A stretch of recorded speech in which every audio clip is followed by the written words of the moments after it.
6 number का सवाल क्या कहता है?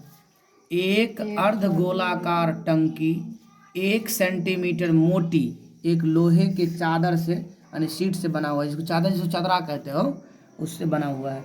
यदि उनके आंतरिक त्रिज्या, मैंने बताया था अगर आंतरिक और बाहरी वाली बात कभी कोई हिसाब में करे इसका मतलब है कोई मोटी चीज से बने होंगे, तब तो आंतरिक और बाहरी त्रिज्या दे रहा है। तो इस टंकी को बनाने में लगे लोहे का आयतन ज्ञात कीजिए।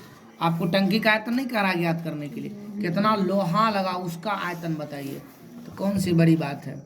ये देखो फिगर समझना है तुमको पहले।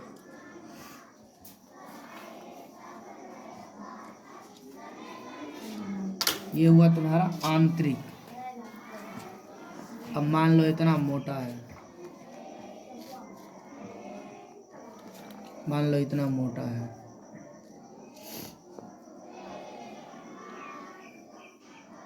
इतना मोटा है, ठीक। अब समझने वाली बात है कि जो मोटा है कितना है? 1 सेंटीमीटर है, 1 सेंटीमीटर। आप कहीं भी मापिएगा तो 1 सेंटीमीटर आपको आएगा, 1 सेंटीमीटर। साथ साथ ये कह रहा आपको, और यहाँ लिखता है हिसाब में इनका त्रिज्या, आंतरिक त्रिज्या जो है 1 मीटर है। ये जो है इनका त्रिज्या जो यहाँ से लेके यहाँ तक जो है ये आपका 1 मीटर है। कितना है? 1 मीटर है। तो आप लिख सकते हैं यहाँ को अर्धगोले का, यहाँ लिखिए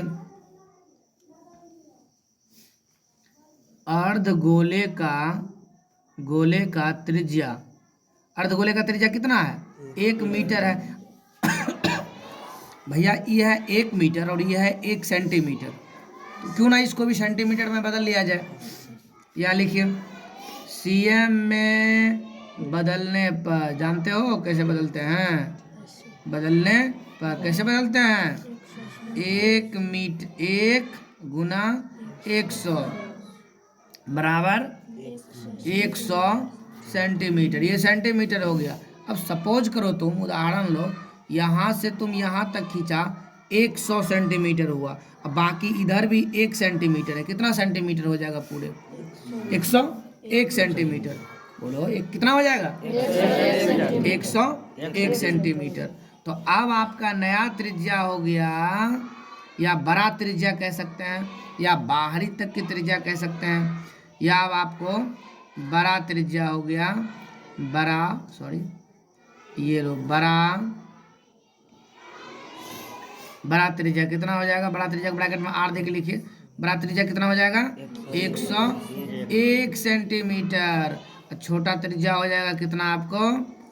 छोटी त्रिज्या कितना हो जाएगा आपको? कितना हो जाएगा? 100 सेंटीमीटर। ले ला, इतना को तुमसे नहीं बनेगा। बाहरी बड़ा वाला त्रिज्या जो है 101 सेंटीमीटर है, इसका भी आयतन लगाओगे। पहले लिख दोगे बाहरी या फिर संपूर्ण अर्धगोले का आयतन, संपूर्ण अर्धगोले का आयतन, ठीक है, जिसमें आपको ये खाली वाला भाग भी आ जाएगा, यहाँ तक आ जाएगा। तो संपूर्ण अर्धगोले का आयतन जब लिखोगे तो आयतन बराबर सूत्र क्या दोगे? 2/3। गोले का आयतन क्या लिखते हो? अर्धगोले का आयतन 2/3 r³। यहाँ जो लिखना है ना, जब बड़े संपूर्ण का निकालोगे, जब संपूर्ण अर्धगोले का आयतन निकालोगे तो बड़ी आर देना है। संपूर्ण अर्धगोले का आयतन निकालेंगे तो क्या देना है? बड़ी आर देना है। तो यहाँ से जब बड़ी आर लगाएंगे तो यहाँ से लेके यहाँ तक का आर होगा ना। जब यहाँ से लेके यहाँ तक का आर होगा तो आप ये पूरे का ना आयतन निकाल लिए हैं। जबकि आपको कह रहा है खाली ई निकालने के लिए, इसका आयतन इतने को निकालने के लिए। तो भैया यहाँ से लेके यहाँ तक निकाल लोगे और फिर यहाँ से लेके यहाँ तक निकाल के घटा दोगे, यही ना बचेगा, खाली सिर्फ यही ना बचेगा। तो ऐसे करके लिखना है। यहाँ लिखना संपूर्ण अर्धगोले का आयतन बराबर 2/3 पाई बड़ी आर क्यूब। संपूर्ण अर्धगोले का आयतन निकल गया, बोलो संपूर्ण अर्धगोले का आयतन निकल गया। बड़ी आर, अब देखो 2/3 तो 2/3 हो गया, पाई का मान 22/7 हो गया। आर तुमको दिया हुआ है बड़ी वाला 101 आर दिया हुआ है, इससे निकल लोगे। उसके बाद फिर छोटे गोले का, छोटे मतलब कि छोटे गोले बड़े गोले नहीं, आंतरिक भाग का आयतन। आंतरिक भाग का आयतन तो आंतरिक त्रिज्या लगाएंगे, यहाँ से लेके यहाँ तक लगाएंगे, और ये तो आपको 1 मीटर यानी 100 सेंटीमीटर दिया हुआ है। इससे फिर इसका आयतन निकाल लोगे, और फिर इसका आयतन निकाल के फिर दोनों को घटा दोगे, तो ये आपको लोहे के चादर का आयतन निकल जाएगा। फिर नीचे लिखना, दोनों का आयतन जब निकल जाएगा तब लिखना है लोहे के चादर का आयतन बराबर संपूर्ण अर्धगोले का आयतन माइनस आंतरिक भाग का आयतन। पहले शुरू में सबसे पहले आपको संपूर्ण अर्धगोले का आयतन निकालना है, पुनः देके आंतरिक भाग का आयतन निकालना है, फिर लास्ट में लिखना है आपको लोहे के चादर का आयतन। अब तुमको बोलना है सबसे पहले क्या निकालना है, क्या निकालना है सबसे पहले, संपूर्ण अर्धगोला का आयतन। उसके बाद क्या निकालना है, आंतरिक अर्धगोले का आयतन। उसके बाद क्या लिखना है, हाँ, चादर का आयतन बराबर संपूर्ण अर्धगोले का आयतन माइनस आंतरिक अर्धगोले का।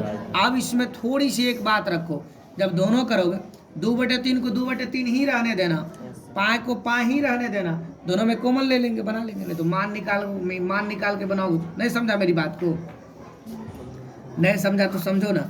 इसमें लिखेंगे ना 2/3 पाए बड़ी r³ माइनस 2/3 पाए छोटी r³। 2/3 इसमें भी 2/3 इसमें भी 2/3 कॉमन लीजिएगा, पाए इसमें भी पाए इसमें भी पाए कॉमन लीजिएगा। इधर यही ना बचा r³ माइनस r³, यही ना बचा। या तो तुम डायरेक्ट दोनों का मान भी ज्ञात कर सकते हो, या तो ऐसे भी कर सकते हो, नो प्रॉब्लम। अगर आप डायरेक्ट बनाना चाहते हैं तो डायरेक्ट लिखिएगा चादर का आयतन बराबर संपूर्ण अर्धगोले का आयतन। डायरेक्ट अलग अलग करके देखो, तीन टर्म्स में बताया ना। पहले आपको निकालना है संपूर्ण अर्धगोले का आयतन, फिर लिखना है आंतरिक अर्धगोले का आयतन, फिर लिखना है चादर का आयतन बराबर संपूर्ण अर्धगोले का आयतन माइनस आंतरिक अर्धगोले का आयतन। ऐसे करके निकालना है। अगर आप डायरेक्ट यहाँ तक जैसे कर लिए हैं, अगर आप डायरेक्ट चाहते हैं चादर का आयतन बराबर, तो ये लिखे ना संपूर्ण अर्धगोले का आयतन माइनस, अब इसका सूत्र यहाँ लगाइए, इसका सूत्र यहाँ लगाइए, फिर दोनों को कॉमन लीजिए, डायरेक्ट बना दीजिए। आपकी मर्जी है कि अलग अलग बनाइएगा या एक साथ ही बनाइएगा। समझ गए? बस।